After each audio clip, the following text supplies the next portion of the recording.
Some of you may, reading the subject of debate, capitalism or socialism, which means in effect that my opponent is supporting capitalism and I am supporting socialism against capitalism on behalf of the Socialist Party of Great Britain. Some of you who are not familiar with this may imagine that you know exactly what capitalism means and what socialism means. And when you hear the statement that I shall make on behalf of the Socialist Party of Great Britain, you may have to reach some other conclusions. The fact is that both terms are used very loosely, and different people mean different things by them. It may help to clear the ground, for the benefit of those who do not already know, to explain what the Socialist Party of Great Britain's attitude is. We are an entirely independent party, not only independent, but we are opposed to all of the other political parties in this country, not only the Tory party, but the Labour Party and all the hangers-on, the Liberals and the SDP and all the others. We're opposed to them all. So I am not here to defend the principles and policy of any party except the Socialist Party of Great Britain. And I may make that clear, a little clearer, if I bring in what is our attitude towards nationalisation. There are some people who ought to know better who have been in the habit of describing nationalisation as socialism. Nationalisation is not socialism, it is state capitalism, it has nothing to do with socialism, it has never been of the slightest use to the working class. The Socialist Party of Great Britain has never, in its life, advocated nationalisation or supported nationalisation or defended nationalisation. So I'm not here to defend nationalisation, which, as I say, has nothing to do with socialism. I may say in passing that the Tory party, to which my opponent belongs, has a long record behind them of having supported nationalisation. That may possibly come out later on in the debate. But there's something else I want to say. There are some 150-odd countries in the world, some of whom choose to call themselves socialist, but here again you have a loose use of terms. You want to forget the label that they attach to their policy. I am not here to defend the principles or policy of any of the governments of the 150-odd countries in the world. Because you've got to forget the label and look at the policy. And what we would say is that just as the policy of the Tory party will not solve the problems of the working class, nor will the principles and policy of the Labour Party or the other parties I've mentioned, there is no government in the world which has a policy which serves the interests of the working class or will solve the problem of society, which is to get rid of capitalism and establish socialism. The Socialist Party of Great Britain is not, so to speak, on the same level as all the other political parties in this country to which we are opposed. We would say that all of them are in the business of running capitalism and trying to solve problems within capitalism. We are not in that business at all. We have only one object, which is to abolish capitalism and establish socialism in its place. Now, immediately, those who hear this for the first time will say, well, what do you mean when you talk about capitalism? If nationalisation is capitalism, what do you mean by capitalism? Well, I will explain. In capitalist society, society's means of living, the land, factories, means of communication, all the rest of the apparatus of production and distribution are not owned by society. They are the property of individual capitalists or companies or state capitalist organisations. That is the first point about capitalism. And in all of these forms of capitalism, capital is invested for the purpose of making a profit. Capitalists, these capitalist organisations not only own the means of production, they also own the products. If you work in a factory, when the product is finished, the motor car or whatever it may be, it doesn't belong to you, it belongs to the owners. And the same if you work for the British Steel Corporation or any other capitalist organisation. And the people who run these organisations, the capitalists, and have their capital invested in it for the purpose of profit, they all sell their products in the market, because that's the only way in which they can realise their profit. The other feature of capitalism is that production is carried on by the working class, the wage and salary earners. In this country, it differs of course in some other countries, in this country the wage and salary earners and their dependents and retired workers make up about 85% of the population. Another feature is, it's merely a repetition, the incomes of the property owners are derived from owning property. The incomes of the working class are derived from their wages and salaries. And the property incomes arise because the capitalists in all of the three forms I've mentioned pay to the working class less than what the working class produce. There is a surplus, what Marx called surplus value, and it is out of that that property incomes come. Certain of the facts about British capitalism are quite well known. The recently discontinued Royal Commission on Wealth and Income they made an estimate, and a couple of their figures were these. They say that a mere 400,000 adults own 25% of the accumulated wealth of this country, and that a fifth of the population, that is the richer fifth, get 43% of the national income. Now, I already referred to the position in the 150 other countries in the world, and I am saying that that structure exists in all of those countries. Some of them, in addition, have a large peasant population or other so-called self-employed people. But in every one of the 150 countries in the world, you have got wealth produced by a working class, sold on the market for profit. No doubt later on, either from, not so much from my opponents, perhaps in the discussion, some question will arise about this. So what I am saying is that all the countries in the world, including this one, are mixed economies. You've heard this term, mixed economies, but I'm going to give you the Socialist Party's meaning of it. They are mixed economies. They are all of them mixtures of private capitalism and state capitalism. Now, I want now to deal with the political aspect of capitalism. Capitalism is not just a collection of manufacturing and trading concerns.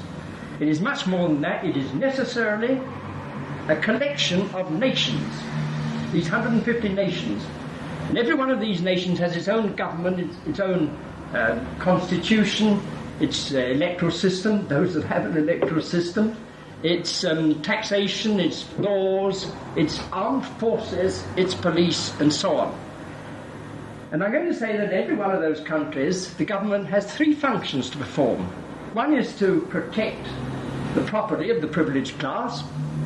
The second is to keep wages down to a level at which it is to enable these capitalist concerns to be run at a profit. And the third is to have armed forces to deal with the conflicting interests that arise between all of these nations in the world.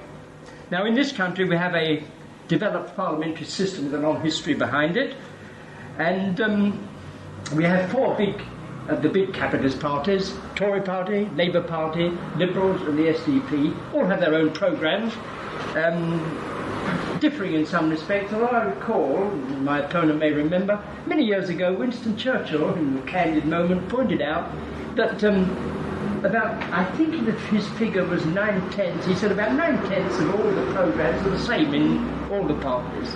They only differ on the other quarter. Well, they all have much the same programmes for a very good reason. They're all appealing to the same electorate. As the working class are 85% of the electorate, political parties have to appeal to them because they can't get elected otherwise, unless the workers vote for them. But all of these four big capitalist parties have certain aims or claims in common. They all claim they represent the interests of the whole nation.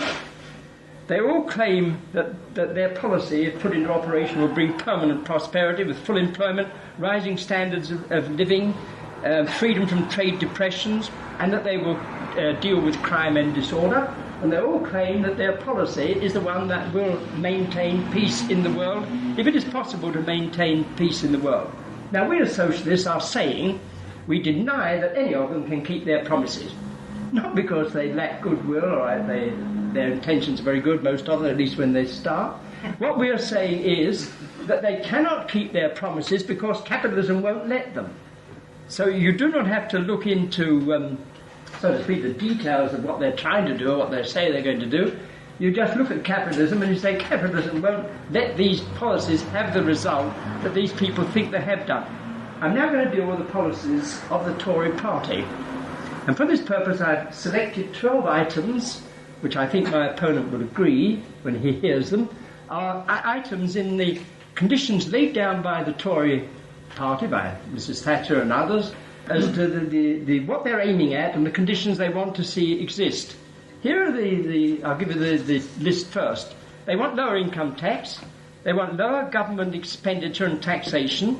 They want reliance on indirect rather than direct taxation. You remember when Mrs. Thatcher came in, they reduced income tax and put up VAT.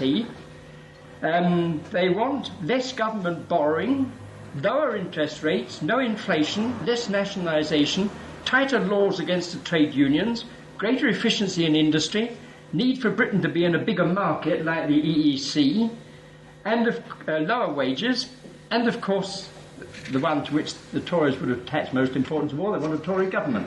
Now, if a party puts forward a policy, it's a very good answer to it to say, well, look, that policy was tried 5-10 years ago and it failed. Now, we're in a singular position with regard to the Tories. It is possible to pick a period when all 12 of these things were in existence at the same time. And I'll give you the evidence. The year was 1875. You'll understand later why I've chosen 1875 to be the year. Income tax now is 30p in the pound. 1875 it was only 2.5p in the pounds. Government expenditure now is about 40% of the national income. In 1875 it was only 7.5% of the national income. And taxation, of course, was correspondingly lower. On this point about preferring indirect taxation like VAT as a method of raising money rather than direct, because income tax was only 2.5p in the pound in 1875, the government did in fact raise most of its revenue by indirect taxation. That's by taxation on beer, spirits, tobacco, sugar, tea and so on. The present government is borrowing, I think the latest figure is 8,000 million a year, and the Thatcher government says we want to get that down. In fact, we really want to get rid of borrowing at all. But in 1875, governments didn't go in for borrowing, they ran balanced budgets. It was very rare for a government to have an unbalanced budget then. They say that interest rates are too high. The present base lending rates of the big four banks is 9%. In 1875, bank rate was only 3.5%. And in the following 20 years, it averaged only just fractionally over 3%. The government has made a very great thing out of the fact they say much of our present trouble is due to inflation. In 1875, there wasn't any inflation. Prices had been stable for a long time, and they were actually falling slightly in 1875. The Tories now say there's too much nationalisation and they're getting rid of it. Well, in 1875 there was only one nationalised industry, the post office, and incidentally it was a highly efficient and profitable one at that time. They say the trade unions are too strong and they want them weakened and they're tightening up the law against them. But in 1875 the law against trade unions was very much stronger than it is now, and only 1 in 10 of the workers was in a trade union as against 1 in 2 at the present time. They say now that a lot of British manufacture is inefficient compared with its rivals. In 1875, Britain was still the workshop of the world. British manufacturers could undercut their competitors from all over the world at that time. There was no complaint then about inefficiency. They say they must be in a big market, EEC. Well, it's true the EEC didn't exist in 1875, but there was the British Empire. They were in that huge market of the British Empire. The 11th, they say that wages now are too high. Well, if you discount the effect of higher prices, wages were very much lower in 1875 and workers worked very much longer hours than they do at the present time. Lastly, last one of the 12, there was a Tory government in 1875, and for the following 21 years, Tories were in office for 13 out of the 21. So, in the eyes of Mrs. Thatcher, if Mrs. Thatcher read this, and assuming she doesn't know anything about history, she might say, there you are, all these things 12 together, they were set on a fine course of prosperity. Well, were they? I'm going to quote a witness, an unimpeachable witness. It was Winston Churchill's father, Lord Randolph Churchill, who in 1886 was Chancellor of the Exchequer. Incidentally, by the way, although he was Churchill's father, he resigned as Chancellor of the Exchequer in 1886 because he wouldn't support a bigger expenditure on armaments. He said it wouldn't bring peace, it was more likely to bring war, and it ended his career. But that's by the way. He made a speech in 1884, and I'll quote from his speech. We are suffering from a depression of trade extending as far back as 1874, 10 years of trade depression, and the most hopeful, either among our capitalists or our artisans, can discover no signs of a revival. Your iron industry is dead, dead as mutton. Your coal industries, which depend greatly on the iron industries, are languishing. Your silk industry is dead, assassinated by the foreigner. Your woolen industry is in articulo mortis, gasping, struggling. Your cotton industry is seriously sick. The shipbuilding industry, which held out longest of all, has come to a standstill. Turn your eyes where you will, survey any branch of British industry you like, you will find signs of mortal disease. By the way, it sounds very much like a speech made by the opposition at the present time, doesn't it? Well, Lord Randolph Churchill became Chancellor a couple of years after, and as I say, it didn't last long, but the Depression went on right up to 1895. It lasted, in fact, for 20 years. I now want to put this in perspective. Some of you may imagine I am going to say that the Great Depression, as it was known at the time, was caused by Tory policy. Nothing of the kind.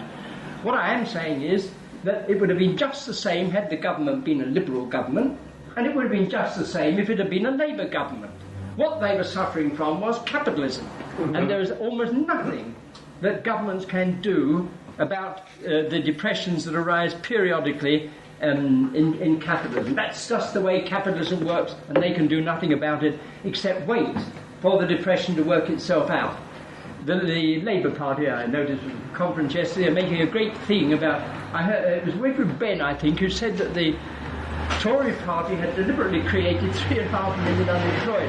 Well, he didn't explain why exactly they would do anything like this.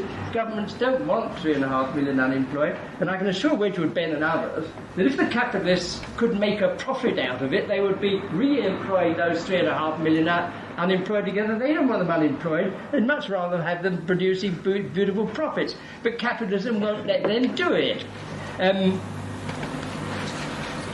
What we are saying as socialists is capitalism works like this, and you can do nothing very much about it.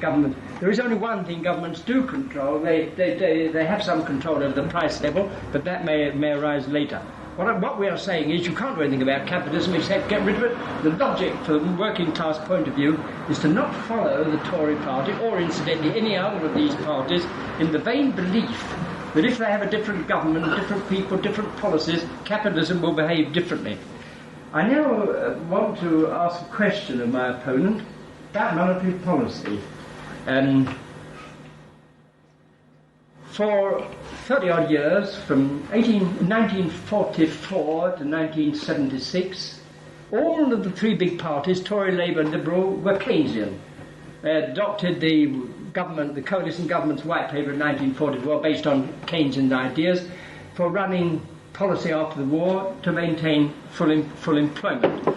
I don't think my opponent would question it, but the Tory party's campaign guide 1959 said this: these principles have secured the active support of the Conservative Party and have been endorsed in its election manifestos.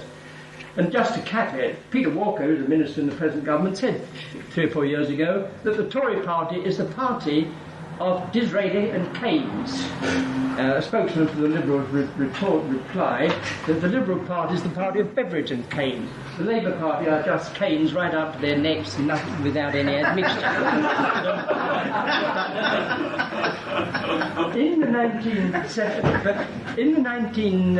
As I say, up to 1976, they were all Keynesians.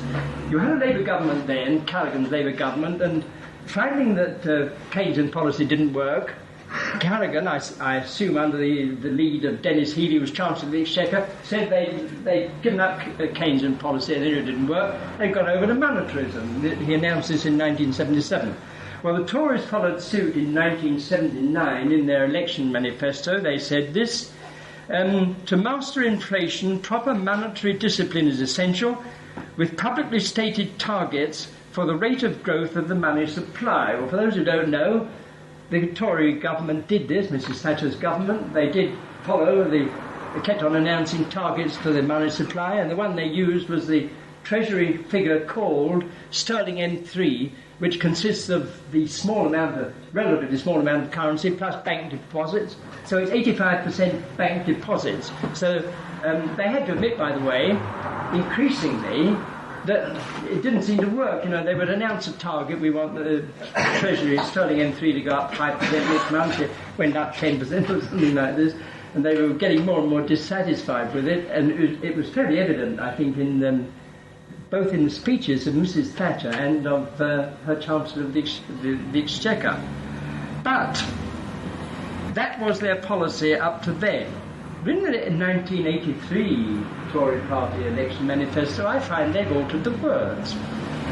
It's no longer chasing the money supply, sterling M3, this time a responsible financial strategy which will gradually reduce the growth of money in circulation.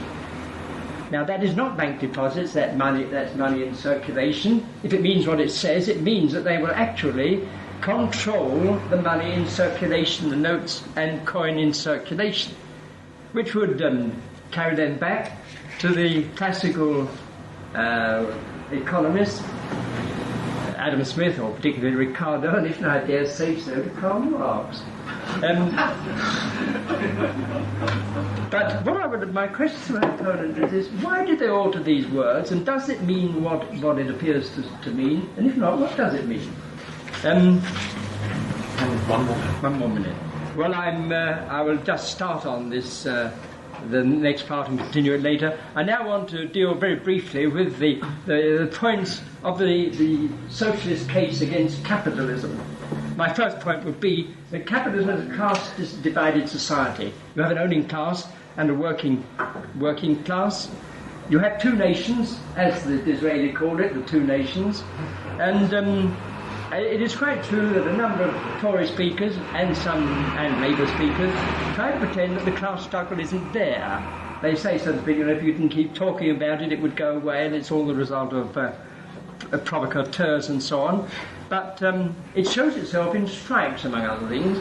But there is one pugnacious Tory who makes no bones about it. Mr. Peregrine Worsthorne in last Sunday's Sunday Telegraph. I don't know whether any of you read it. Peregrine Worsthorne said, of course the class war exists and has to be fought. But he went on to say that there's a Tory way of doing it. They shouldn't abuse their opponents, so to speak, but it's a class war and he wanted it fought. I now have to close. I'll continue in the next session.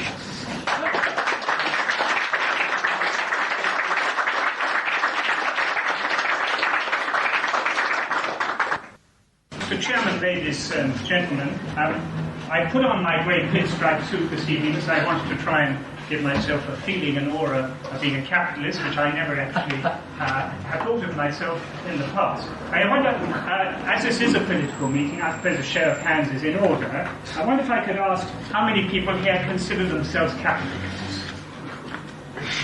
Well, they're not doing well. Can I ask how many people here own their own house even if they're paying a mortgage? I think that's an interesting comment, because to my mind, if you in fact own a house, you are in fact investing in society. You're investing in bricks and mortar which have a value, and when you sell that house, in fact, you receive a capital profit.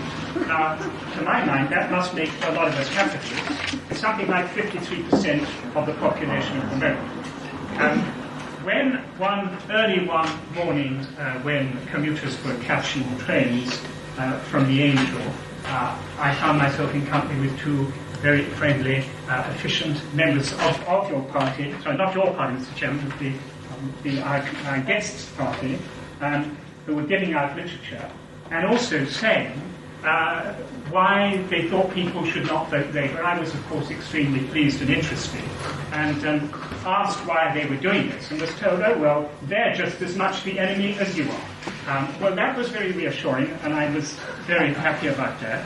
I mean, obviously, I feel nonetheless, particularly after asking how many capitalists there were in the room and finding there aren't any, that I'm obviously slightly in the lion's den. Having just seen Michael Caine's recent film, I feel, in a way, this debate is educating Arthur. And I have here, with this that he kindly sent me, inviting me this evening, and pointing out that there has been confusion in the past where you've had these debates because people have attacked the Russian system and think they were attacking socialism, and he made the point that Mr. Hardy has already made, that in fact the Russians have a form of state capitalism. But I do find that confusing. I think the mass of people in this country find that confusing because over a period of many years they have come to accept that socialism means state ownership, the sort of thing that the Communist Party in Russia go in for, that certain other socialist parties in Europe have gone in for, that the Socialist Party in this country under Clause 4 rather, appears to stand for. I mean, I'd much rather, of course, that this debate was about the Labour Party versus the Tory Party, but I have to abide by the rules. I was very interested, for instance, that Mr. Hardy kept on talking about 85% of the electorate being working class, because that doesn't seem to agree with the facts that researchers, advertising people and so on have been coming up with. These psychologists who do reports on general elections and talk about A, B, C1, C2, D1, etc. And the number of polls that have been taken where a very large percentage of people think that they are middle class and not working class. I mean, I look around this room and I could by no stretch of the imagination say that this was a working class audience. I mean, maybe there aren't many people here who consider themselves working class members of the Socialist Party of Great Britain. We must accept that words change their meaning in the same way that we must accept, to answer slightly Mr. Hardy's question, that economists are intelligent, modern, forward-looking people, and that they change their views when circumstances change. And therefore it seems to me quite acceptable that a party should become a monetarist party where previously they might have been a Keynesian party. Therefore, I mean, as I say, I find myself in some difficulty. Perhaps I shouldn't have accepted your kind and flattering invitation to come to the debate. I was honoured, and therefore I felt it was the least I could do. And also, in the early hours of June the 10th, when things were getting fairly heated, I'm glad to say not between the Tory Party and the Socialist Party of Great Britain, but between the Labour Party and the SDP, as far as I could see mostly. Your candidate in the election did ask me if I'd be willing to join the debate. I said, of course. So, and I'm obviously very pleased to fulfil the promise. I believe, though, and I think that as a Tory, I must be supporting and speaking for the party that is more capitalist than any other party. I do believe in a mixed economy. I believe that people should have the chance to invest in society, that we have to take account of human nature, that human nature needs incentives, and that human nature is also acquisitive. And therefore, it seems to me that the basic tenets of capitalism, i.e., creating a profit for yourself, is what capitalism is about. And to my mind, it is what the Tory party is about. And if one goes back to one of the things that Mrs. Thatcher herself did prior to the 79 election, when she became leader of the Tory party, was to take some of these old-fashioned words. I'm not going to talk about Victorian, but some of these old-fashioned words. Legitimacy. Yes. Polish them up, like profit, property-owning democracy, self-help, etc., patriotism, and I think that these are capitalist-type words, and they are very much the underlying mood and tradition of philosophy of the Tory party. I didn't quite understand the allusions to 1875 because we had here a very low taxes. We also had very low standard of living, and we did not have a huge public sector. And that seems to me, that is what is the big problem today. This is what presumably has been the main target for the Tory party. I do not accept that one of the 12 concepts that Mr. Hardy mentioned of the Tory party was lower wages. I've never heard any Tory politician talk about lower wages. The last people who talked about lower wages, I would have thought, were the coal mine owners during the national strike before the war. What many parties are talking about, I know that we're told they're all capitalist parties, but if we're talking about the Labour Party, the Tory Party, and the Alliance, they are talking about wage restraint. I don't think any of them are talking about lower wages. It seems to me that is a very different matter. So, if we, I mean, what your party seems to be preaching is the sort of thing that the early Christians did try to put into effect and would like to have seen put into effect. It would appear to me that this has not been wholly successful. The Tory party says that they are a party of one nation, not of two nations. The Tory party always has had more working class votes than middle class votes, and that is certainly true in the last election. The Tory party vote were, in terms of percentages of the electorate, was very similar in 83 and 79.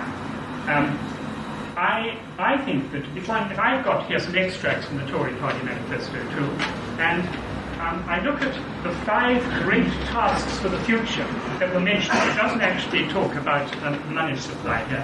They're talking about creating an economy which provides stable prices, lasting prosperity, and employment for our people. 2, to build a responsible society which protects the weak, but also allows the family and the individual to flourish. Thirdly, to uphold parliamentary democracy and strengthen the rule of law. Fourthly, to improve the quality of life in our cities and countryside and defend Britain's freedom, to keep faith with our allies in Europe and in NATO, and keep the peace with justice. Well, I can't see that any of those are anti-working class projects. I can't see that they are anything but in the best interests of everybody, every man, woman and child who lives in this country. In my own, may I refer to my own manifesto in all humility, my election address, or my manifesto. I was rather interested to see from the Socialist Standard of June that the manifesto article was headed "Vote for Yourself for a Change," which was exactly what I had, in fact, in my election address in 1974 in another place. And it seems to me that if you're voting Conservative, you are voting for yourself. The Tory party, which came in 79, was a party of change. It still is a party of change. In our view, since 1945, the political spectrum has been pushed further and further to the left. Every time you had a Labour government, it was pushed to the left. When you had a Tory government came in, they pulled the ratchet back a bit, but not very far. So, in my opinion, and I would have thought, in the opinion of the floating voters who voted Conservative in 79, they were looking for a change. I can list here that it would be monotonous, I suppose, but I would have thought perhaps fruitful, if I may. Just what I also put in my election address, that I thought were impressive with the last Conservative government's record.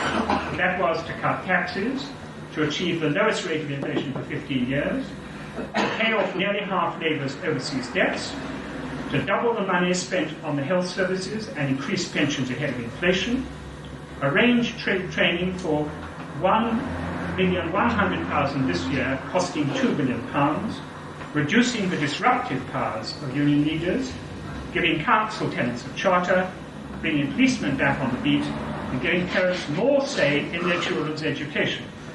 I'm worried to see Mr. Hardy writing so fast there.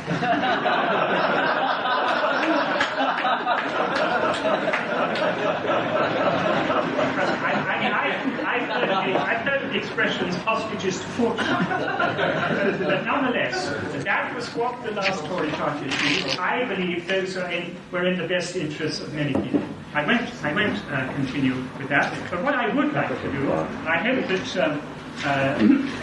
Mr. Webmine, is that I also got a copy of his election address here from Islington South for the last election. And I must say that I found his declaration of principles rather disturbing.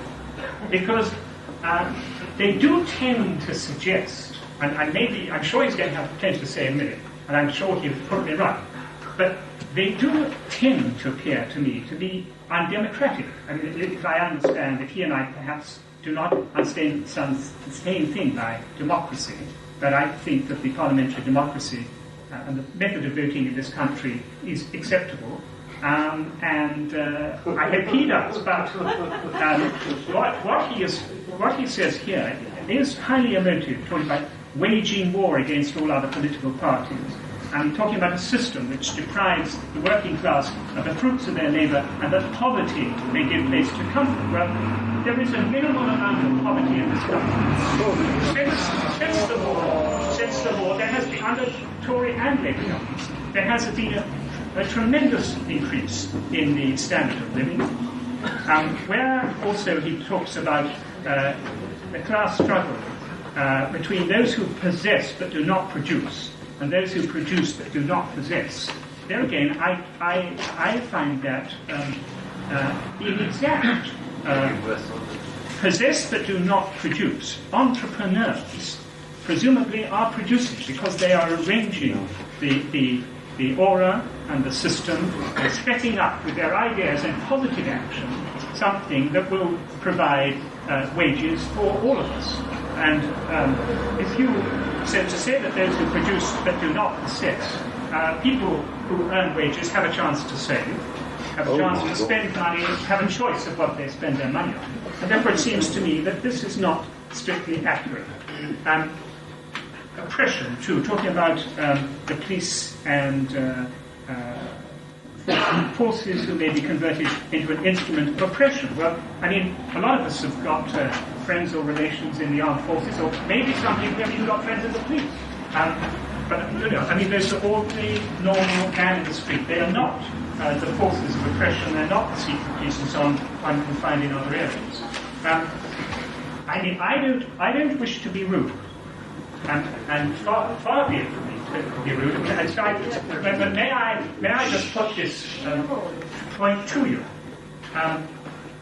You put up one candidate in the last general election in this constituency. You worked extremely hard. You made a lot of noise. You leafleted the whole constituency. You had a lot of meetings. You had leaflets and people out doing a tremendous amount of work.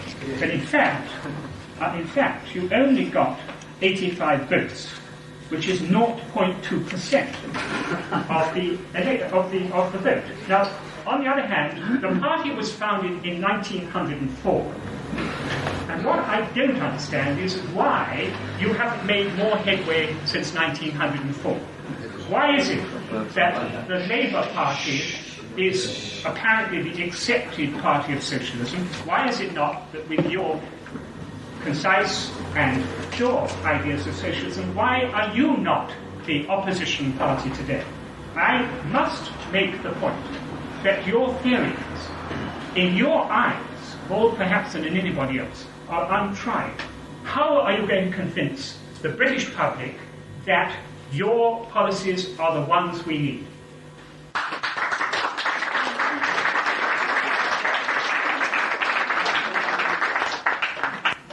Yes, could Mr. Hardy tell us what he means by working class? I was going to deal with this in anything. My opponent cast some doubt on my statement that the working class are 85% of the population. If you look at the figures published by the Government Statistical Office, they show every month about 24 million employees. Now, we'd say these are members of the working class, their wage and salary earners, 24 million of them, with their dependents, with those who have retired. If you like to take the trouble of working it out, on an electorate of 42 million, you'll find that they must account for 85% of the population, 85% of the voting strength. The others are made up of capitalists and something like 2 million self-employed people. Thank you. But, yeah. Yes, which class does Comrade Hardy feel that he belongs to? Working class. Couldn't be more concise than that, could you? Yes, I got one now. Dealing with house ownership. How can you turn around and say that you're a capitalist on buying and selling a house, or you have got house ownership when, after all, a house cannot certainly be classified as property because property has got to accumulate capital. When, if you sell a house, it is only a relative price. I mean, I buy a house with 4,000 today. I sell it, say, in 10 years' time for 24,000. But at the same time, the only choice I got is buying a house of the same value at 24,000. So therefore, it hasn't increased in value, like you purported to say. In fact, it's stayed relative. But the actual intrinsic item has increased in value. As against, and if you make the comparison with the people who are renting, the people in the private rented sector or council tenants, they are still on the bottom rung of the ladder. And if they want to buy a house, they've got to start from scratch. Whereas you might have bought a house for 15,000, you sell it for 30,000. You could then become a tenant yourself, or you could do something else. But you have, in fact, made a capital profit. Yeah, point to that. The question addressed to both speakers. What do they consider to be the cause or causes of war in the modern world? Mr. Harding. War in the modern world is caused by capitalism. All of the people who support capitalism, no matter what their good intentions are war makers. Marx pointed out, 135 years ago, Marx and Engels, that the capitalists of every country are in constant battle with the capitalists of every other country. I don't need to prove this. Look at the bloody history of the last 135 years. War after war after war, including a couple of world wars. What is the cause of this except capitalism? Remembering, of course, that all of the 150 countries in the world are in the same business. They're out for loot. What do they keep armed forces for? What do you think the British moved into the Boer republics for in about 1900? They discovered gold there. They were after the loot. British forcing the Chinese to accept the importation of opium into China. They're out for the loot. Russia moving into Afghanistan. Or the classic case of Russia, 4 days after the first atom bomb was dropped on Japan, the Russian government moved. What do you think they did? Did they move in to help the unfortunate Japanese victims? They declared war on Japan. They were the vultures in at the kill after the loot. That's what causes war, and all of the capitalist nations are involved in it. We shall now have the alternative version from Mr. Johnson. Well, I won't start with the obvious one-word answer of socialism. In my view, wars are caused, and the danger of war is caused by imperialism. And in my view, the greatest danger of a world war comes from the Iron Curtain countries. Russia has always been an imperialist, aggressive nation, going back to... No, that's not true. You just have to look at... They systematically attacked Poland whenever they had the chance. They will always have their eyes on Afghanistan. The Russians have not changed in that respect. They may have changed their political system, but in my view, it is the imperialism and the dictatorship of the Kaiser or Hitler, the same thing. Certainly. Why did Britain go into India? Who is that question? Tory. Well, I don't think we like what the French were doing.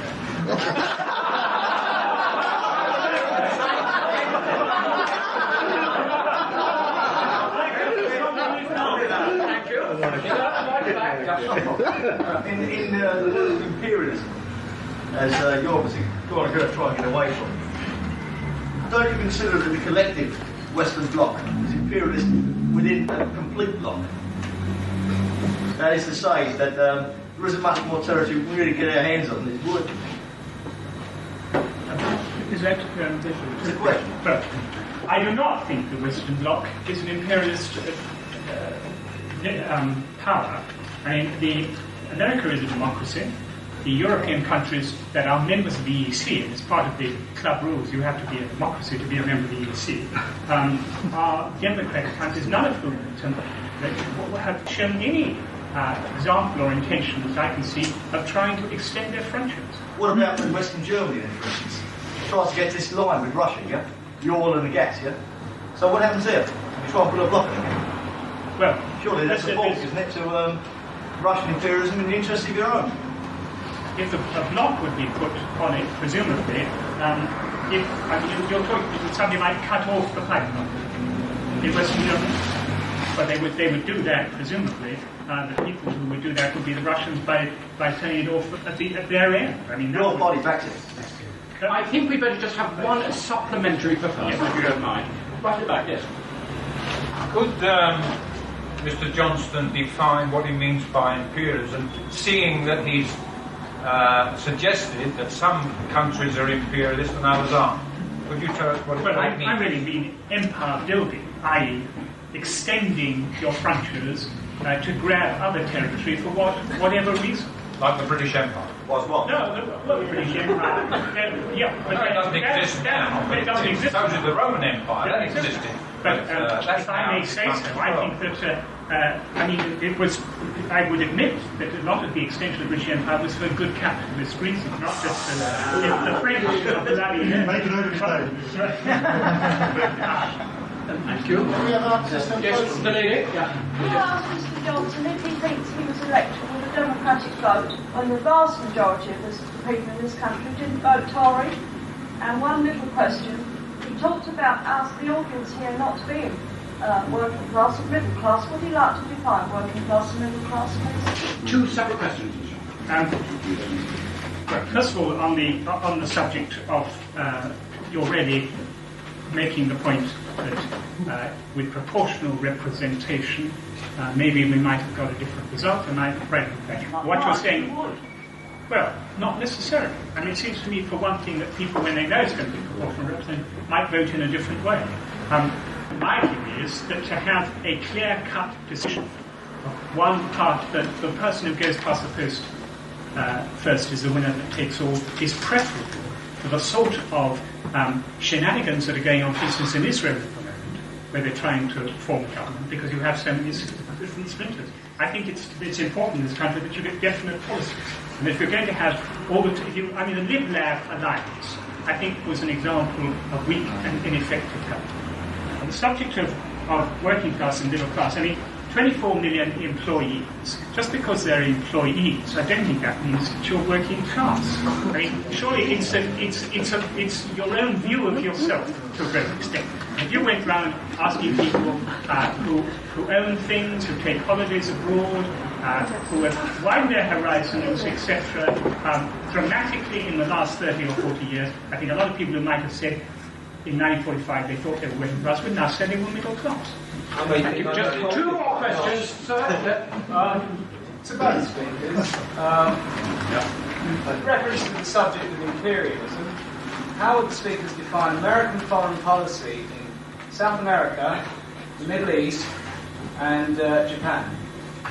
A job which even Kissinger would blanch at. I can give a short answer to this. I give Marx's answer. There is only one difference between the big imperialist countries and the small ones. Some have got bigger armies than others, that's all. All capitalism is expansionist. All the 150 of them, if they get a chance, they're out for the loot. Mr. Both speakers. Yes. But Central America, obviously the Americans must be very worried if there is communist regimes that are going to be on their doorstep. So they are protecting what they consider their best national interests. The Middle East is, to my mind, the most likely flashpoint for next World War, because there are, first of all, the British made a muck by promising Israel to two different nations. But we also have a very large Jewish population in the States, which obviously affects American policy. But with all the oil in the Middle East, of course, we've got Russia has got their eye, and that is something that worries the Western nations. Asia, the Americans are no longer in Vietnam, and therefore I don't think really one could say that they have any influence in it. I'm talking about the Japan. capital in Japan. Investment in capital. Well, obviously they would like, first of all, Japan was a defeated nation which needed support. When Communist China came along, the Americans looked upon Japan as the best bulwark of democracy or non-communist regimes in that area. And I think they're again, from their own personal non-communist point of view, it's in their interest to invest there. Thank you. One final question. Yes? Yes, would Mr. Howard like to define the difference between Marx advocating class war and capitalist class war? Thank you. Mr. Hardy? I'm sorry, I don't quite see this. Marx advocated class war. What's the difference between class war and ordinary imperialist wars? Well, I mean, it's a question of the use of words. For example, when I quoted this pugnacious Tory pedigreed in Warsaw, said, of course, there's a class war, he did not mean that they're going to fight it with armed force. He meant that there is an owning class and a non-owning class, and that there is bound to be a conflict of interest between them, which goes on continuously and cannot be got rid of under capitalism. And he's saying the capitalists have got to fight this. But he wasn't thinking the Tory party fight it by force of arms. Whereas when you talk about war, you are talking about getting the great killing machine into operation to destroy lives and property in order to overawe some other capitalist country. That's the difference. I mean, it's a question of the use of words. People who use the word war don't, in ordinary Why language. did Marx use the word class war then? Why did he use the word war? Well, why shouldn't he use the word war? Well, that's not answering my question, I'm afraid. We're getting to the point now where the speaker is asking a supplementary. Because I'm saying that the word war, if you look it up in a dictionary, it will give you two or three... destruction of the capitalist class. No, the socialist object, of course, is to get rid of capitalism, to dispossess the capitalist class. And incidentally, we're a parliamentary party. We seek to do it through democratic methods. Actually, I think Mr. Hardy has just uttered one of the more profound sentiments of this evening, and he said it's a matter of the use of words, and I think that is a sentiment which applies to a lot of what's been said this evening so far. We're coming now to an opportunity for members to make their own contributions to this particular set of propositions that's been put before us. Can I ask you, please, to confine yourselves to not more than 3 minutes at the most, to allow other people to have a similar and equal opportunity of having their say. So this is the opportunity for members generally. Yes. Yeah, there's people in this room asking themselves the question, how are we going to get socialism? Mr. Hardy's pointed out that you won't get it by following other political parties who wish to reform capitalism or make it run in the interest of the majority, or blatantly, as the Tories, in the interest of the capitalist class. Now, the way you get socialism is only one way, and that is educated and knowledge for a majority of the population worldwide. Until you get a majority worldwide understanding and wanting a new society, with them democratically participating in it, you'll never get socialism. And that is the inevitable class position. The working class is only going to get socialism based upon knowledge. That is the key. The Labour Party don't ask for this knowledge. They don't know what socialism is themselves. I'd like to try to get people who disagree with that to tell me what the Labour Party position is. How are they going to get socialism? They don't even stand for it. Thank you very much, sir. Yeah. Yes. Mr. Chairman, after Johnston gave as his defence for capitalism the argument that capitalism is based upon human nature, and he said that it's natural for human beings to be acquisitive. Well, there must be a lot of unnatural people around. A majority must be unnatural. Because how can you claim that it is an acquisitive nature which allows 30 million people to starve to death every year? The equivalent of one Hiroshima every 2 days. How can you claim that it's acquisitive, that it's a desire to improve oneself in life, that leaves millions of people in this country too poor to be able to feed their families? According to a recent Sunday Times survey, over 7 million of them. How can he claim that it is a desire for acquisition, which leaves millions of people denied access to adequate health services, denied access to decent living accommodation, even according to his own Department of Environment, controlled by this Conservative government. There are over 60,000 people without homes in this country while there are houses standing empty. How can you claim that we're living in an acquisitive society dominated by an acquisitive humanity, when at the same time as you say that last December, 10,000 old people died of hypothermia?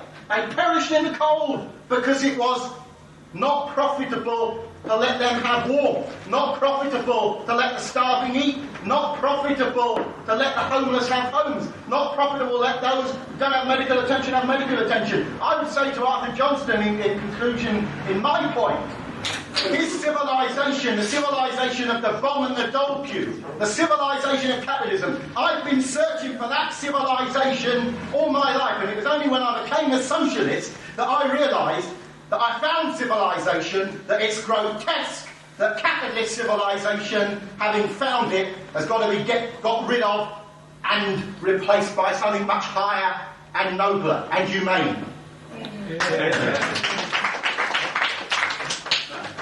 If I may take a question as well.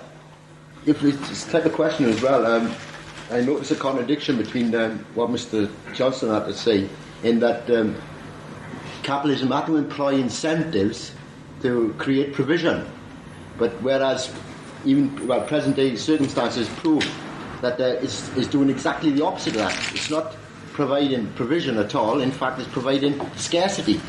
I mean, we've got a scarce, we've got a total inabundance of goods. There's 30-odd thousand teachers looking for jobs. There's 300,000 building workers looking for jobs. And at the same time, we need schools. There's a call for schools, and there's also a call for housing.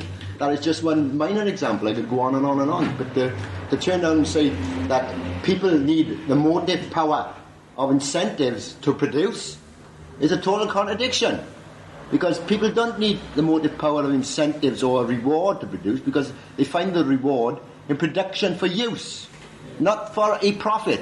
And profit making got to exist on artificial scarcity, otherwise it will not exist at all. Thank you very much. Right. Others? Yes, sir. I'd like to ask both speakers what they think of what governments did they try when they both, all the parties in power, the governments tried to introduce Keynesian economics into society. What they discovered and what happened. I think more properly, sir, we shall leave that kind of thing to both speakers to include in their concluding remarks if they wish. Yes, somebody else in the back. Yes. Oh, yes. I was wondering whether both speakers could spend a little time, in the case of our Conservative friend, in explaining to me why he supports capitalism and why he considers, the implication must therefore be, why he considers capitalism can be made more stable, it can be reformed. That would justify him supporting capitalism.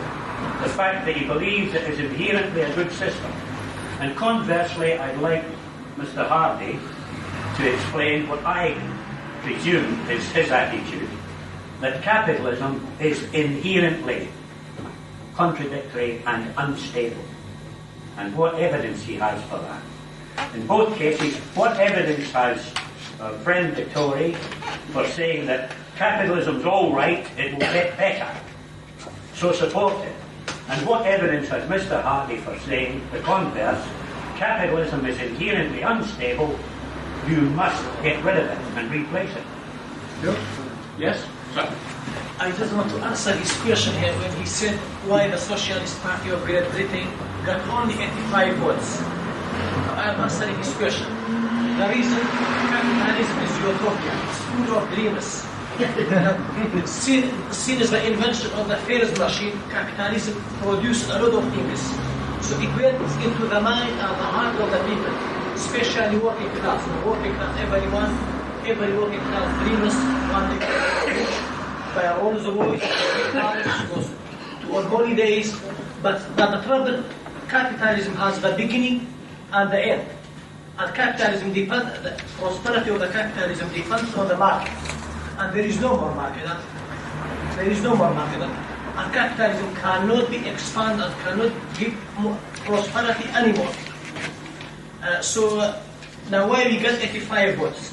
Simply because capitalism has corrupted the mind of the working class, and it's in the mind and the heart of the people. So I regard the year of 1970 is the end of the capitalism, because from the year of 1917 capitalism cannot give any more prosperity. From now over, unemployment will be increased, and all those things which the working class expected, it will be increased. However, we need at least 20 years to make the capitalism come out from the mind and the heart of the people. So as the process is going on, finally we will have in every country at least 75 working class will become unemployed. And when the majority of the working class becomes employed forever, that time they know capitalism is not working. So at that time everyone will vote for the capitalism. For the socialism. But now you see how the capitalism corrupted the mind of the people. Now we know the working class voted the Tories, Mrs. Thatcher. But that doesn't mean they were right, they were wrong. Now also, although they voted Mrs. Thatcher, what they got? As Comrade Steve mentioned, you remember the report of the Sunday Times. There is in this country, and when the Sunday Times is the newspaper of the rich people, acknowledged there is in this country 7.5 million people are living under the line of the property, under the line of the poverty. And just imagine, the working class, they vote in start, but now the health and medical service is the most important necessity of the working class. But what you see, Mrs. Thatcher cuts the health services. Now we have at least in this country 5,000 doctors, according to the reports of from the newspaper and from the television. They are unemployed. And just imagine now the bad housing, bad educational facility, and many other things. Thank you. Yeah, I'd like Mr. Hardy, who was talking earlier about he was opposed to all political parties. I'd like to know what his definition of socialism is, as opposed to other socialist and communist parties, and why, and how he's going to achieve that, as opposed to the ways that other political parties are trying to achieve it. You want me to? Yes, let's try. Right. So. It occurs to me, Mr. Chairman, that Mr. Johnson must, quite out of this atmosphere of political debate, where he's called upon to defend his party with competence and this sort of thing. In his quieter moments, I'm absolutely certain that he must have had moments when he thought back and the whole history of this 20th century and the coming into power of various conservative parties at various times and the Labour Party at other times, and all the election promises that have been made and all the high hopes that have been worked up during these periods, and then contrasting this with the actual experience of reality, which by any standards he must accept has been one during the whole period of this century as one of bitter and dismal failure, where recurring human hopes of prosperity, peace, dealing with social problems have all crumbled in disillusion after government of both kinds.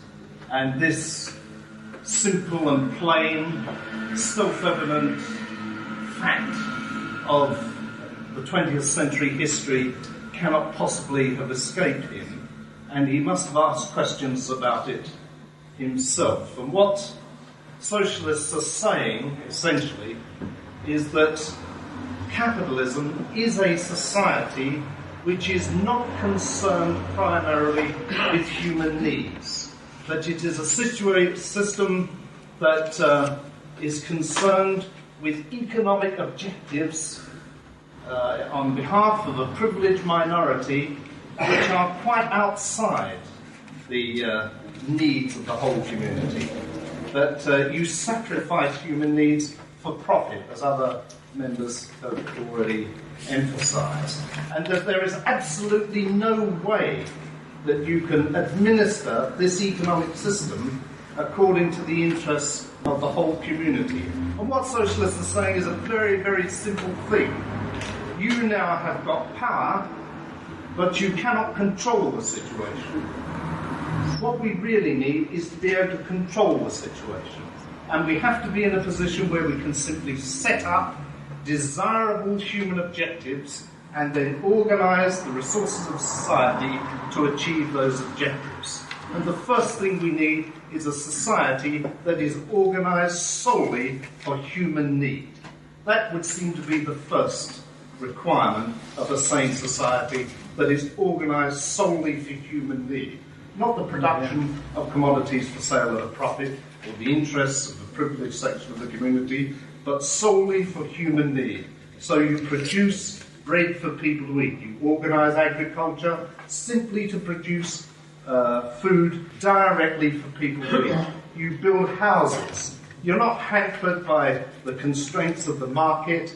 You're not hampered by limitations of capitalist investment. You're not hampered by all the economic constraints that you and your party and your government are presently having to accept. You're free from all these because you've established a direct relationship between productive activity and human need. And you simply assess the sorts of things that you want to do in the interests of the whole community and then consciously organise all the skills and productive resources of society to achieve those objectives. What possible objection can you have to that sort of system?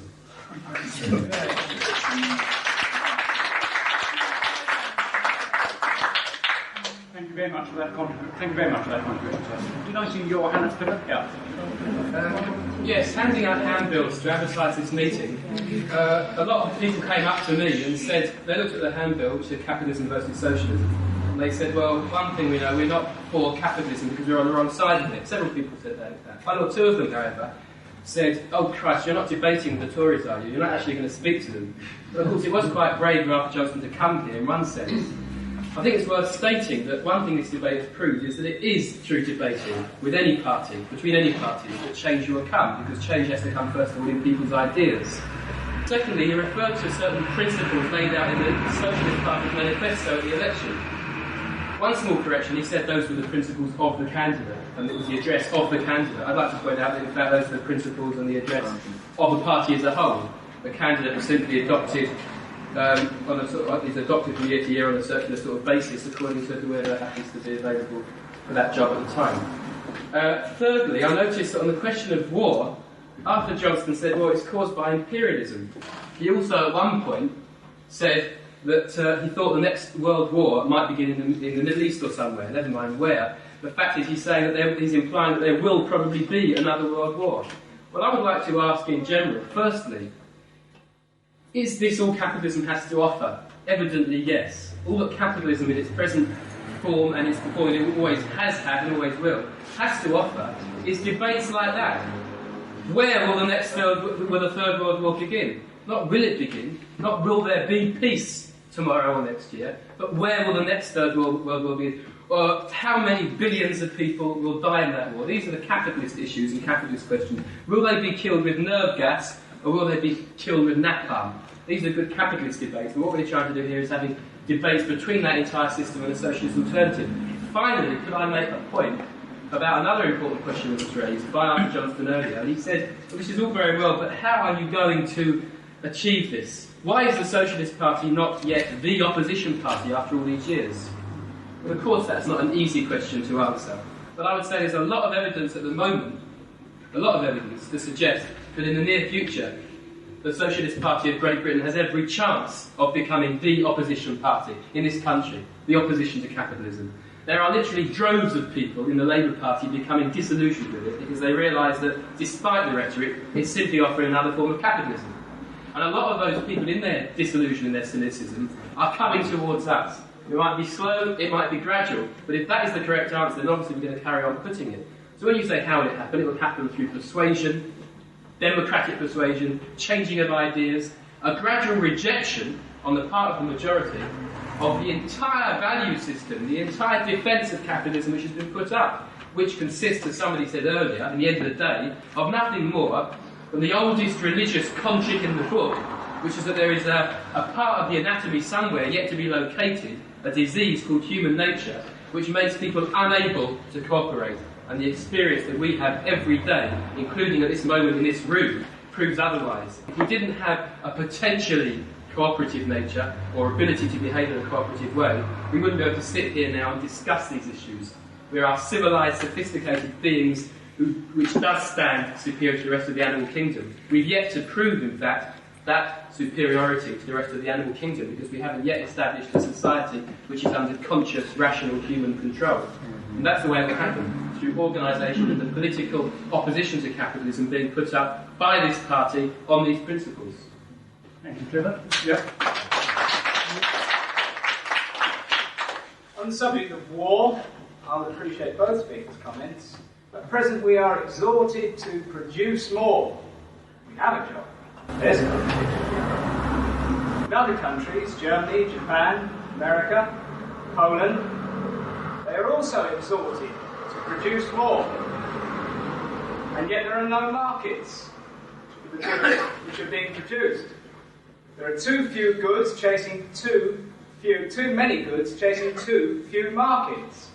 Is war not the inevitable outcome of such a society which is viciously competitive in its economic outlook? And I'm talking about society as worldwide society. Cool. Anybody else? Yes, a simple question.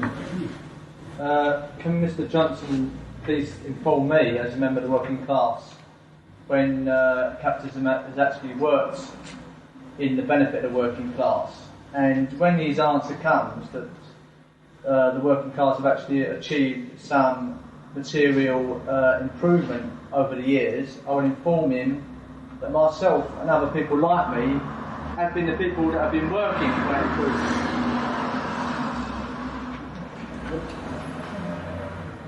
Right. Anybody else? Now is almost your last opportunity. Right. Well, in that event, I think we'll be able to give both our speakers just a little longer, not much, I don't want to encourage them too much, just a little longer than the 10 minutes we'd allotted to them. And by the rules we have, I'm going to ask Arthur Johnson to kick off first. Mr. Chairman, ladies and gentlemen, there have been an incredible number of eloquent speeches making a wide variety of points and also asking a lot of questions. And I think it's extremely difficult to very coherently and logically sum up and to answer the questions at the same time that have been thrown at us. The one major thing that seems to be coming through is that people say that there are two classes. There is the owning and the non-owning class. Well, I'm sticking by my original stipulation that the owning class in this country is very high. The people who own their houses, who do up their homes, maybe they have a lease, who own cars, who own fridges, who own videos. there are a very large number of people now who own those things in this country. Those people must be considered acquisitive, but acquisitive presumably in the best way. As in fact, presumably in 1983 in Britain, people are reasonably civilized, and therefore, when they set about acquiring something, they're not acquiring something to do somebody else down. The whole community, in my opinion, benefits from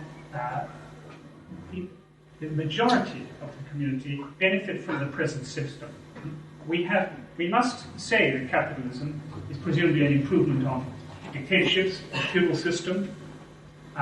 The only socialist system that appears to the majority of us to actually be in existence, and I'm sorry to say this, I know this has been in a way taboo, both in the letter I received and a previous debate you've had, that Russia must be, at the moment, an example of a form of socialism that has been in existence for many years. I know it's not the pure system you say it is a centralized capitalism, state capitalism, but to us it would appear, to people in the Tory party, it would appear to be the best example, or the worst example, whichever way you look at it, of socialism in existence at the moment. And there you have it. I mean, I don't know how many of you recently been to Russia. I have been for some years. But when I went, Khrushchev was promising every Russian would have a suit, or 2 suits. Well, there are very, very few Russians who actually have 2 suits at the moment. Very few that actually have one. The Russian economy has been a fiasco. And I know I said that one of the greatest dangers of war was from an imperialist outlook. Another, even worse danger of war must be from an imperialist country, which in fact has its economy has deteriorated to such an extent. It would appear to me that if the Russian economy was to deteriorate dramatically, there would be a great temptation, as there has been throughout history, for the leaders to say, we will embark on a war. During the election campaign, there was a chap who went around with a bicycle, all seemed to be going around a lot, particularly on Saturdays, all over the constituency, with a whole lot of posters. It wasn't you, it was a small bicycle. And he had everybody's posters, I think, on the side. But one, in his own handwriting, said, if you want peace, prepare for war. And I absolutely stick by the Tory party principle that you have got to be strong in order to preserve peace. And I know that you were touching on the amount of money spent on armaments. It is, of course, disgraceful that we should have to spend so much money on armaments, but we are committed to multilateral disarmament. There was a talk about homeless, hypothermia, the third world. Well, may I say, and also on the subject of peace and fulfilling promises, I think that the European community has been a great success. The European community was started off, in effect, by 2 countries who had been at loggerheads in major wars during the previous 100 years, i.e. France and Germany. We have not had a major war in 38 years since 1945. And I think that we must say that the present capitalist system, the EEC system, must accept a lot of the thanks for the peace, the major peace we have, although there may be minor conflicts in other parts of the world. I say again that I believe that most people who might say that they support the capitalist system would nonetheless accept that you need a mixed economy. What has definitely happened in this country over the last few years, or prior to 79, was that the public sector was growing too fast. And you know, I mean, I don't know how many people here work in local authorities or work for the government, and I must therefore be very careful when I say. But if you are working for an institution, a public institution, there is not the incentive to get on with things or to actually go out and produce something that there is in the private sector. And therefore to knock the private sector, I think, is quite wrong, because it is the private sector that is tending to produce the taxes that are going to continue to support the welfare state. I support capitalism because I think that there have been capitalist successes which have showed that people who were working for the companies, not owning them, but working and, as you would say, producing the success of the companies, have thereby earned reasonable salaries, wages. Big private companies like Unilever and ICI, presumably they must be held up as successes for capitalism.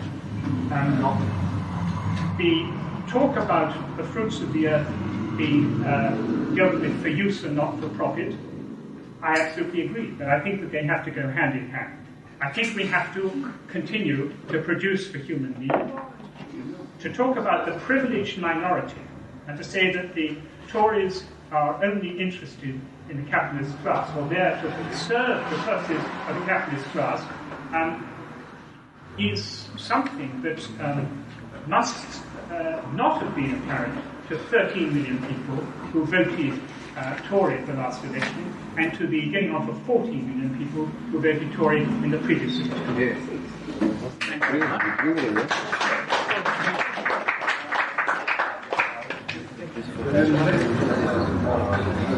Before I got up, the chairman said he's going to let us have a few more minutes. I want an hour and a half.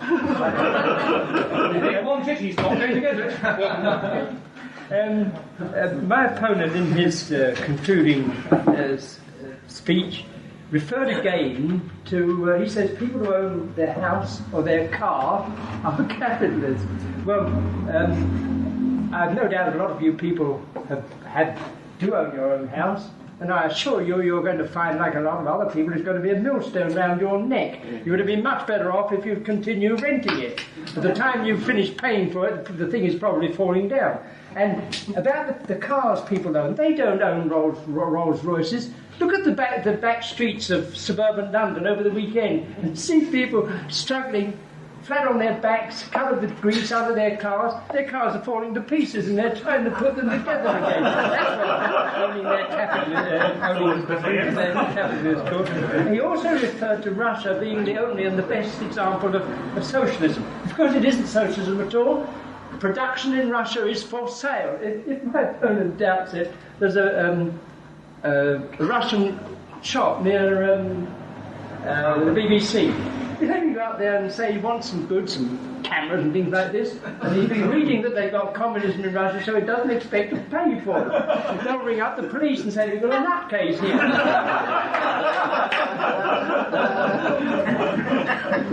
Lenin settled the point. When the Bolsheviks got power in Russia, Lenin made a famous speech. He said, how can they be so foolish as not to see that state capitalism would be a great advance for the workers in Russia? What do the workers want state capitalism for? The party bosses might have wanted it, or they might have developed Russian industry, but that's not socialism. It started as state capitalism, and it is now still a mixture of state and private capitalism. He referred to, when he was in Russia, or somebody done, you did, didn't you? Khrushchev making promises. Well, he's a professional politician, that's their business. That's what they're doing. May I point this out, and this is the party case, one of the party cases against capitalism. Go back, as you like, beginning of the century, or 1886, when the workers got the vote and things like this. The politicians go to the workers and say, what's your problem? We'll solve it for you. Look at the problems that existed then. Unemployment, poverty, war, housing problem, health. Not one of these problems has disappeared. Some have got a bit better, some have got worse, like the war problem. The war problem is infinitely worse now than it was at the beginning of the century. The powers of destruction are absolutely fantastic. And I've got a word of warning, so to speak, and also a word of comfort from my opponent and the other parties. Have you ever realised that if any of these problems actually did get solved, they'd all be out of business? But that's the word of warning. I offer him a word of comfort. One of the renowned peddlers of non-solutions was Lloyd George. And in a moment of candor, when he was probably drunk, he once said this. He said it was his experience that as fast as they solved one problem, or thought they had, two new ones popped up in his place. So until the working class decide that enough is enough, they can go on peddling this sort of stuff to the working class. He says the EEC's great success. I think there's something like 20 or 30 million unemployed in the EEC. How is this a success?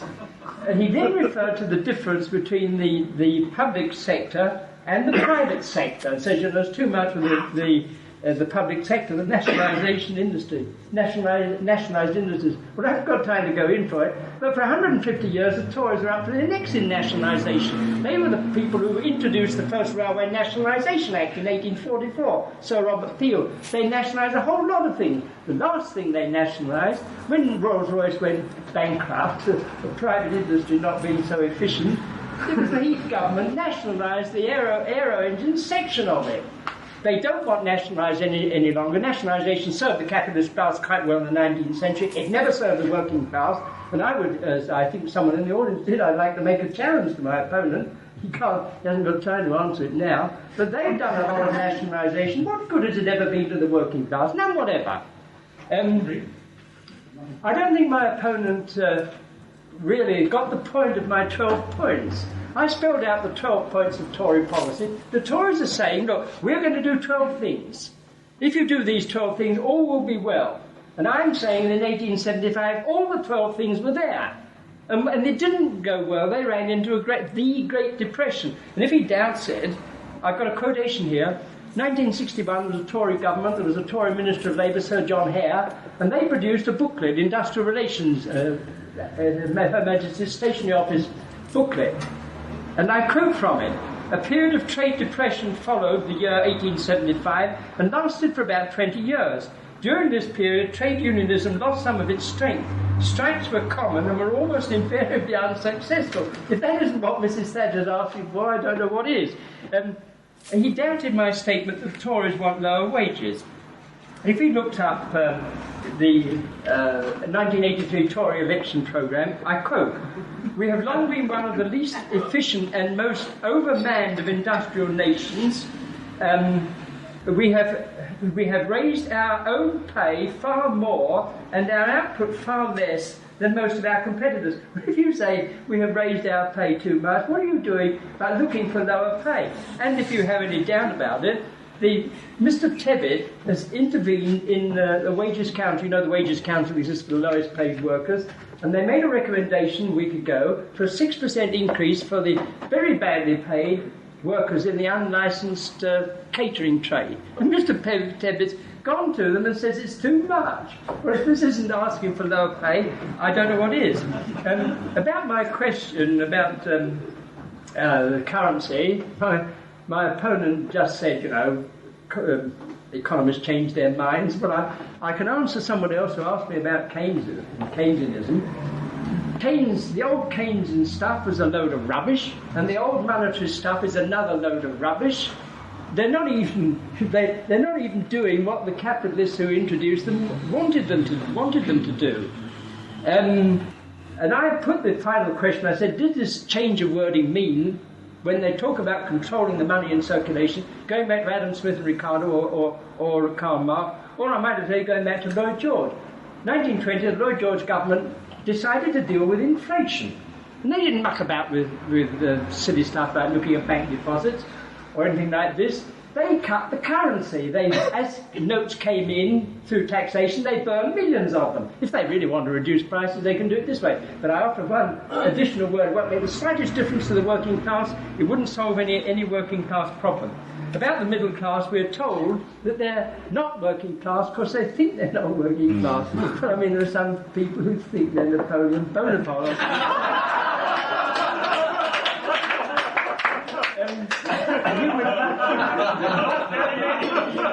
Human nature comes into this, it was bound to, and I haven't got time to go into it, but back in 1910 there was a long written debate in our journal between a very able Tory speaker, Mr. George Daw, defending capitalism, and a socialist speaker attacking capitalism. And Mr. George Daw put this case about human nature. He said that a major cause of poverty was sin and selfishness, and that no future society would be able to do anything about it. Well, I point out rather a curious thing about this.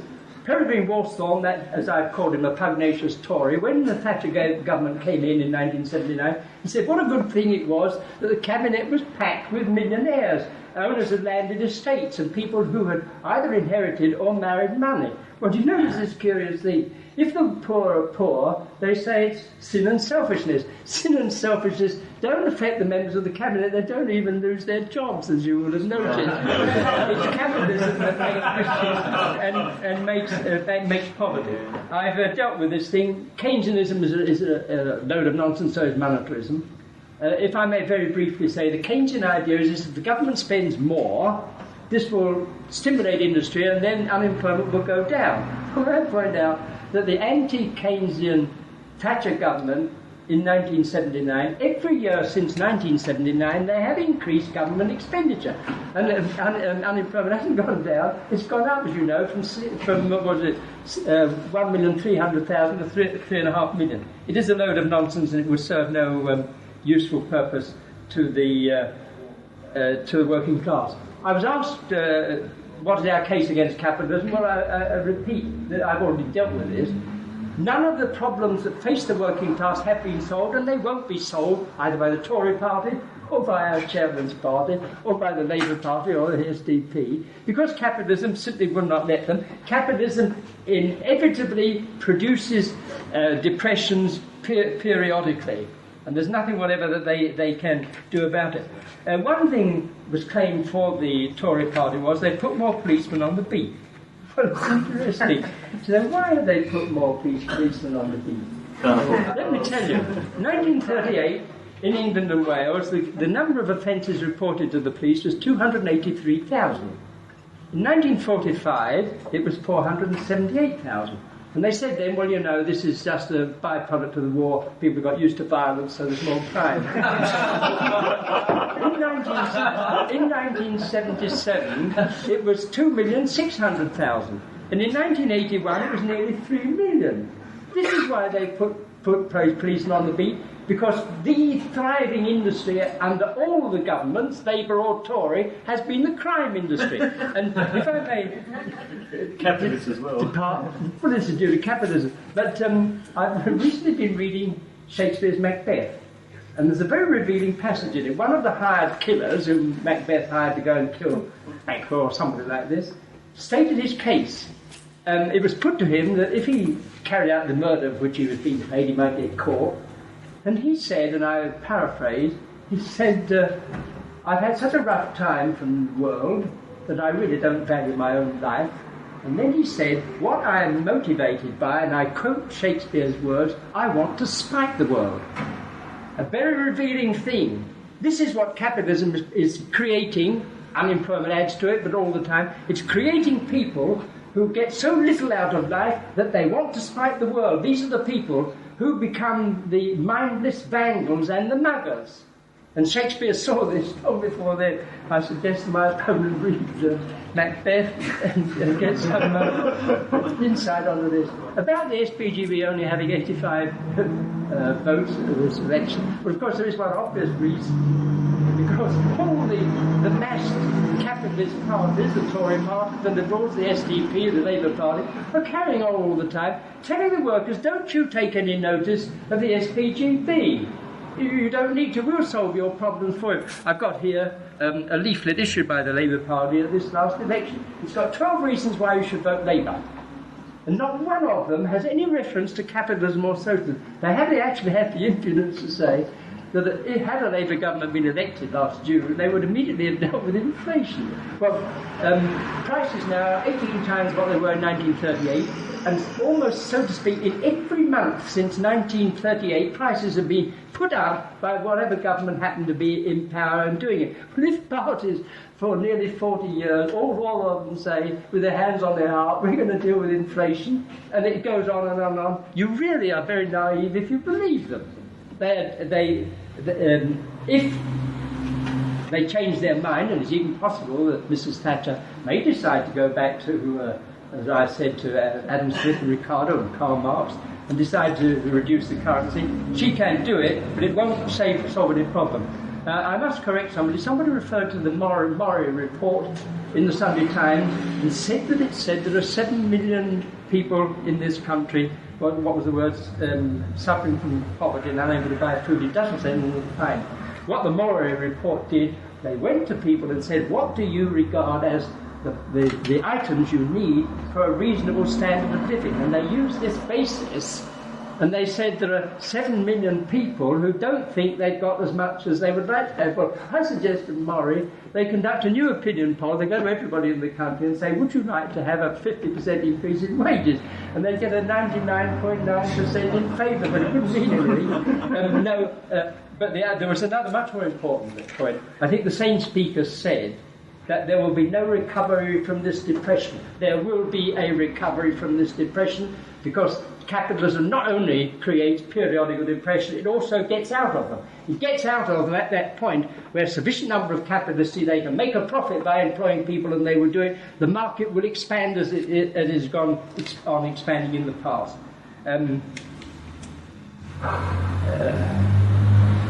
I was asked again about the definition of socialism and how we would obtain it.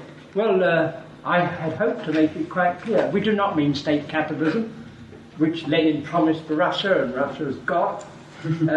We do not mean any of the things that the Labour Party means.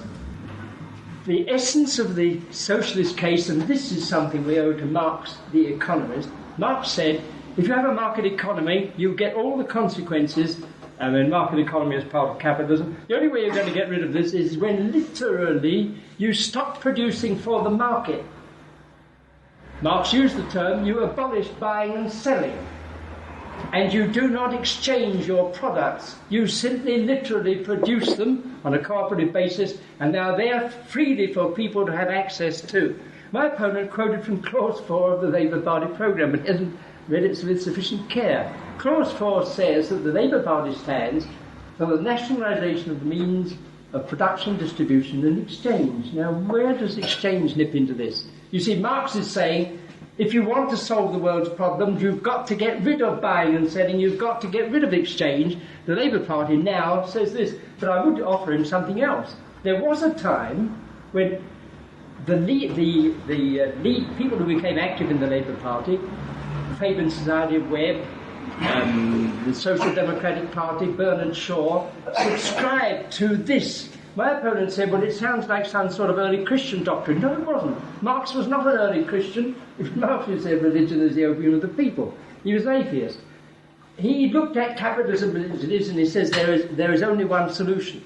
But this story went on still further. It's a favourite pastime among Labourites and members of the SDP to touch their hats at the mention of the word Keir Hardie, who was first chairman of the Labour Party. When Keir Hardie was first chairman of the Labour Party, he produced a thing called My Confession of Faith, in which Keir Hardie laid down the same proposition. He said, we are the Marxist party, we recognise the class struggle, we seek the abolition of capitalism, we seek the establishment of socialism, meaning exactly our terms. But unfortunately, all these people were attracted by what they thought was the quick method of becoming capitalist politicians promising to solve problems, and that has all been forgotten. And if you were asked a member of the Labour Party now, you won't even know anything at all about it. There was just one other point I want to make. I've already gone over my time. Again about the SPGB making no progress. I only want to add one point. When the SPG was formed, they knew all about the Fabian gradualists who said, improve capitalism bit by bit, and incidentally, by the way, the first thing they were going to get rid of was war. What hope have they had? They were going to deal with it bit by bit, and then they said, you will imperceptibly find that you are socialist. Well, it just hasn't happened. There are another lot of people who, of course, said, go to dictatorship or revolt, we repudiate all of those, the terrorists, and all the rest of it. But the SPGB said something else to the working class. They said, unless you decide to turn your back on capitalism and turn your back on the capitalist parties, you will be stuck with capitalism, and it will be the same capitalism in the future as you have in the past. And this is exactly what has happened. The SPGB was perfectly right. The working class have continued to support capitalist parties. A reference is made to the working class having been corrupted. I would use the argument. The working class haven't been corrupted, but they've been influenced by propaganda. What we're saying to the working class is you've got to think, and thinking is very hard work for people, particularly, if, so to speak, they haven't accustomed themselves to it. We say to the workers, you've got to do some thinking, you've got to look at capital and see what it is, you've got to see what is the way out, and unless you do this, there is no future for you, and I would add, there's no future for the human race.